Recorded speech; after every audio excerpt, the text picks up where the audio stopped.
건강수명 100세를 향하여 슬기로운 건강관리법을 전해드립니다. 안녕하세요. 생방송 건강콜센터 저는 오계윤입니다. 영하로 떨어지는 날이 많아지면서 퇴행성 관절염으로 무릎 통증 호소하는 분들 점차 많아지고 있습니다. 사실 관절염 초기에는요, 며칠 잘 휴식하면은 또 저절로 나아지는 경우도 많거든요. 해서 그대로 방치하는 분들도 많으신데요.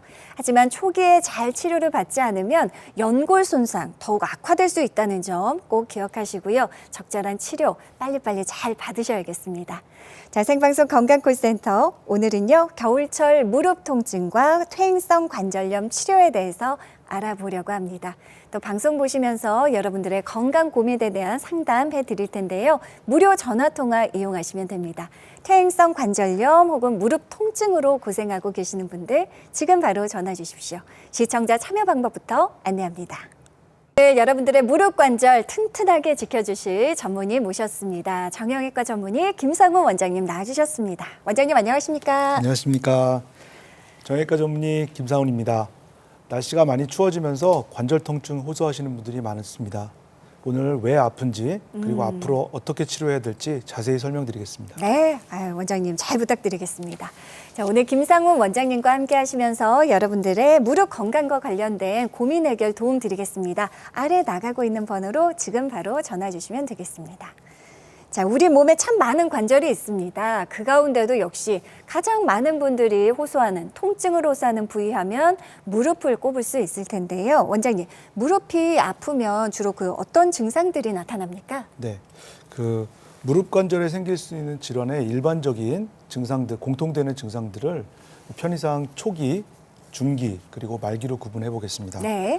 그 초기 우리 관절은 정상적으로 움직임을 만드는 구조이기 때문에 초기에는 통증을 동반하게 됩니다. 그래서 무릎을 움직일 때 뭔가 아프고 통증이 느껴진다. 이런 분들은 아, 내 무릎이 정상이 아니구나. 이런 생각을 하셔야 되겠고요. 네네. 중기로 넘어가면서 중간 단계인 중기로 넘어가면서 이때는 우리 몸의 관절 부위에 따라서 나타나는 증상이 조금씩 다를 수가 있는데요. 그렇습니까? 네, 어깨 같은 경우에는 관절 움직임이 제한되는 강직 현상이 나타날 수 있고요.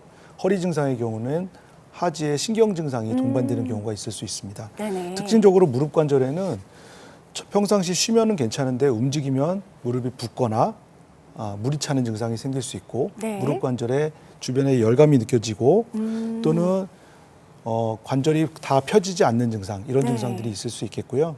또 계단을 오르내릴 때 힘이 빠지면서 통증이 동반되는 경우 이런 경우가 있을 수 있겠습니다. 네. 그렇다면 원장님, 그 네. 퇴행성 관절염 그 진행 단계를 좀 구체적으로 설명해 주실 수 있을까요? 네. 그 초기 관절염에서는 관절이 움직일 때 관절 주변의 통증과 함께 관절 주머니 안에 물이 차면서 관절이 붓게 되는 증상이 있을 수 있는데요. 네. 이것은 정상적으로 관절 주머니에 윤활 세포라는 세포들이 자극을 받아서 그런 거거든요. 그래서 이런 자극을 받은 세포들이 계속 물을 만들어내면 무릎이 붓게 되는 증상이 생길 수 있는데 네. 초기 증상에서는 우리 몸의 정상적인 면역 반응들이 작용을 하기 때문에 네네. 하루 이틀 쉬거나 진통소염제를 복용하면 다시 원래대로 회복되는 맞아요. 경우가 많습니다. 예. 그러나 이런 것들이 계속 반복되거나 또는 한 번 생기면 계속 지속되는 경우 이런 경우에는 내 관절이 망가지기에 관절염 중기까지 진행됐구나 이렇게 생각할 수 있는데요. 네네. 이때는 관절이 계속 붓는 상태가 유지되면 연골 자체가 강도가 떨어지고 탄성도 떨어지기 때문에 연골이 쉽게 관절면에서 떨어져 나가는 탈락 현상이 있을 수 있습니다. 이런 탈락 현상이 계속 지속되면 네. 이때 중요한 게 영상 검사나 적절한 진단을 통해서 병변이 얼마나 큰지 그리고 어디에 병변이 있는지를 확인하는 것이 중요한데요. 예. 왜냐하면 이때 적절하게 치료를 해주면 관절염 중간 단계에서 관절염 말기 단계로 진행되는 것을 정확하게 막을 수가 있거든요.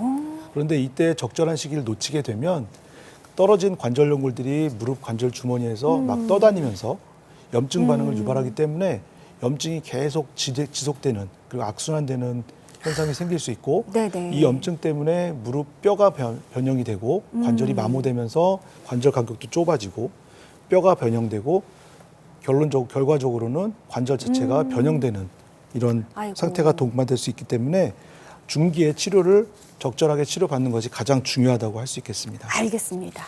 자, 그렇다면 단계적인 치료 방법 원장님 좀 구체적으로 설명해 주실 수 있을까요? 네.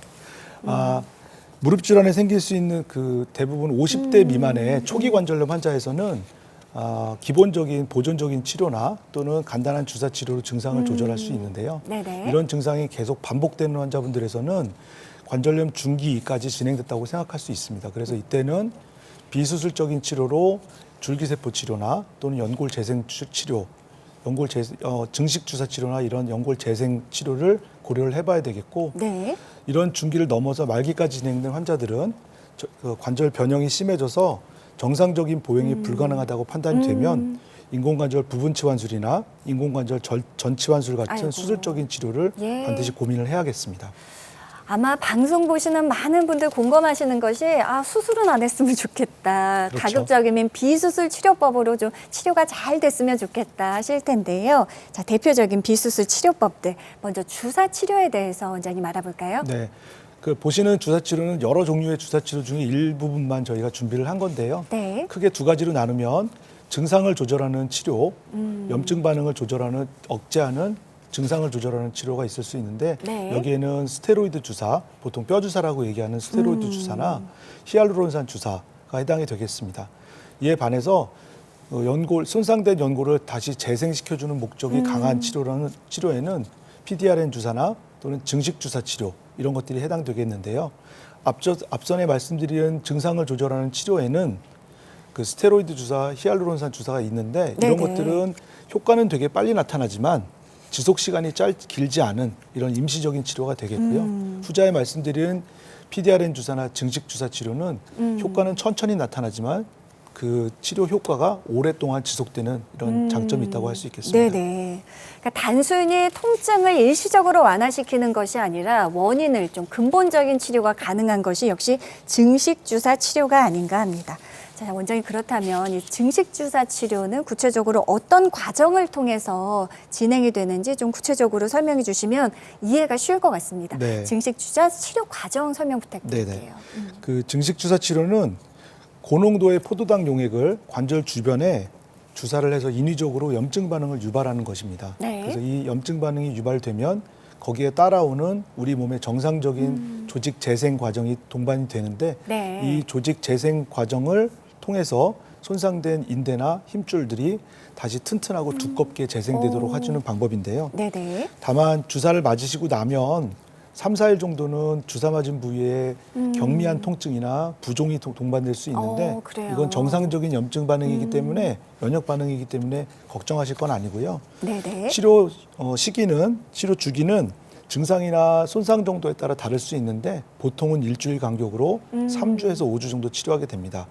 그래서 우리가 4주 정도로 기본적으로 나눠서 염증 단계가 보통 처음에 4주 동안 진행이 되고 네네. 증식 단계가 또 4주가 진행이 되고 마지막으로 조직이 재배열되는 리모델링 시기가 4주 정도 이렇게 생각할 수 있겠습니다. 그러니까 한 치료 전 과정 사이클이 한 3개월 정도 원장님 그렇습니다. 잡으면 될 것 같아요. 자, 그렇다면 실제로 증식 주사를 통해서 치료가 좀 잘 되신 분들 계실까 궁금하시죠? 저희가 실제 사례를 좀 살펴드리겠습니다. 먼저 63세 남성분 사례죠? 네. 보시는 사진은 63세 남자 환자분이시고요. 평소에 등산을 아주 취미 활동으로 즐기시는 분이었습니다. 네네. 근데 무리하게 등산을 하시면 무릎에 물이 차고 붓고 통증이 생기는 증상들이 반복되셔서 여러 병원을 다니셨는데 진단을 받으신 결과 수술적인 치료가 필요하다. 아이고. 이런 말을 들으셨던 분입니다. 네. 그런데 막상 수술을 하려니 많이 걱정이 되시고 해서 보존적인 치료로 주사 치료를 선택하시고 치료를 받게 되셨는데 시술 전 사진이 왼쪽에 있고 시술 후 사진이 오른쪽인데 비교를 해보면 네. 시술 전에는 무릎 주변에 하얗게 보이는 관절 부종이 동반돼 있고요. 내측 반월상연골 손상과 내측 측부인대 손상이 관찰되고 있습니다. 주사 치료를 5회 정도 시술하셨고요. 다시 검사한 MRI에서 보면 전체적으로 관절 부위 부종이 감소되어 있고 내측 반월상연골과 내측 측부인대의 조직 손상된 조직이 많이 안정화되어 있는 소견이 관찰되고 있습니다. 예. 3에서 약 5회 정도 치료를 받고 역시 수술을 받아야 된다는 진단을 받으셨던 우리 63세 남성분. 증식 주사로 치료 잘 되셨고요. 다음은 좀 고령이시네요. 74세 여성분 사례죠. 네. 보시는 그 사진은 74세 여자 환자분이신데요. 환자분이 주로 호소하시는 증상은 걸을 때, 계단을 오를 때 통증이 심해졌다 이렇게 했었는데 내원하시기 최근에는 가만히 있어도 무릎이 아프다 아이고. 이런 얘기를 하셨어요. 네. 그래서 저희가 시술 전에 검사를 해보니까 무릎 앞쪽에 연골이 많이 손상돼 있었는데 주사 치료 4회 정도 시행하고 난 후에 물론 완전히 회복된 건 아니지만 어느 정도 조직 손상이 안정화돼 있고 무릎의 염증 반응이 많이 감소되어 있어서 네. 증상이 많이 호전되신 분입니다. 야, 가만히 있어도 아프셨던 우리 74세 어머님 역시 4회 주사 치료로 많이 호전된 사례까지 살펴봤습니다. 자, 이쯤에서 여러분들의 고민 상담도 좀 해결해 드려야 될 텐데요. 자, 방송이 진행되는 동안만 상담이 가능하다는 부분 기억하시고요. 다시 한번 시청자 참여 방법부터 안내해 드릴게요.